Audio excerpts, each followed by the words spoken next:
අද අපි කතා කරමු ඔයාගේ මොලේ ඔයාව නිතරම නවත්වන්න හදන්නේ ඇයි කියලා. ඇයි ඔයාගේ මොලේ ඔයාගේ සිහිනවලට බාධා කරන්නේ කියලා. ඇයි අලුත් දේවල් කරන්න බය හිතෙන්නේ කියලා. ඇයි සාර්ථක වෙන්න තියෙන අවස්ථාවලදීත් පියවරක් ගන්න අමාරු වෙන්නේ කියලා. ඔයා කවදා හරි මෙහෙම හිතලා තියෙනවද? හෙට ඉඳන් මම අලුත් ජීවිතයක් පටන් ගන්නවා. නමුත් හෙට ආවම අද නම් ටිකක් මහන්සි. තව දවසකින් පටන් ගමු. එහෙම කියලා ආයෙත් කල් දානවා නේද? ඒ වෙලාවට ඔයාට හිතෙන්න පුළුවන් මට කැමැත්තක් නැහැ. මම කම්මැලි. නමුත් ඇත්ත ඒක නෙවෙයි. ඔයාගේ මොලේ ඔයාගේ සතුරා නෙවෙයි. එයා ඔයාව ආරක්ෂා කරන්න උත්සාහ කරනවා. හැබැයි සමහර වෙලාවට ඒ ආරක්ෂාවම ඔයාගේ දියුණුවට බාධාවක් වෙන්න පුළුවන්. ඇයි ඔයාගේ මොලේ ඔයාගේ සිහිනවලට බාධා කරන්නේ? ඇයි අලුත් දේවල් කරන්න බය හිතෙන්නේ? ඇයි සාර්ථක වෙන්න තියෙන අවස්ථාවලදීත් පියවරක් ගන්න අමාරු වෙන්නේ? අද අපි කතා කරමු ඔයාගේ මොලේ ඔයාව නිතරම නවත්වන්න හදන්නේ ඇයි කියලා. ඔයා දන්නවද? අපේ මොලේ හුරු පුරුදු දෙයට හරිම කැමතියි.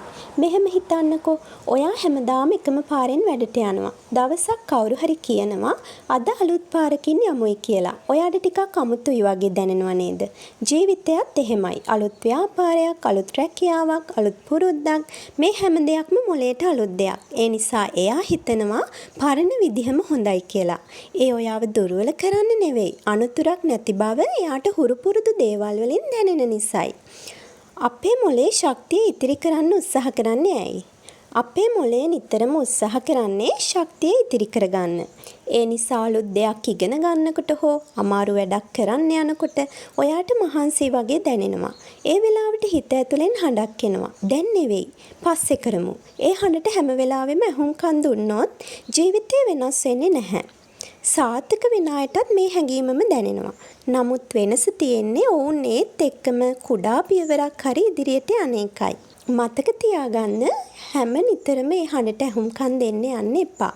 ඒ හඬට හැම නිතරම ඇහුම්කන් දුන්නොත් අපේ ජීවිතේ වෙනස් වෙන්නේ නැහැ. එකම තැන පවතිනවා.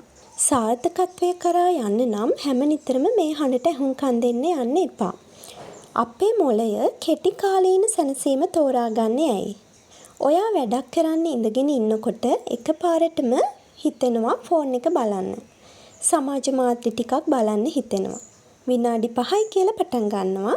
නමුත් පැයකට පස්සේ තමයි මතක් වෙන්නේ මම වෙන වැඩකටනේ මෙතන ඉඳගත්තේ කියලා. මේක වෙන්නේ ඇයි? මොකද මොලේ ඉක්මනින් සතුටක් දෙන දේවල් වලට තමයි කැමති. නමුත් ඒ කෙටි සතුට නිසා දිගු කාලීන ඉලක්ක අමතක වෙන්න පුළුවන්. ඒ නිසා සාර්ථකත්වය ලැබෙන්නේ හැම වෙලාවෙම කැමති දේ කරන කෙනාට නෙවෙයි. කළ යුතු දේ හරි වෙලාවට කරන කෙනාටයි. අසාර්ථක අත්දැකීම් මොලේ මතක තබා ගන්නේ ඇයි? මෙහෙම හිතන්නකෝ. ඔයා කලින් ව්‍යාපාරයක් පටන් අරගෙන අසාර්ථක වුණා. නැත්නම් විභාගයක් අසමත් වුණා. ඊළඟ වතාවේ ආයෙත් ඒ වගේ අවස්ථාවක් ආවහම මොලේ කියනවා පරිස්සම් වෙන්න. ආයෙත් අසාර්ථක වෙයි. එයා ඔයාව බය කරන්න හදන්නේ නැහැ. එයා ඔයාව රිදවීමෙන් ආරක්ෂා කරගන්න තමයි මේ උත්සාහ කරන්නේ.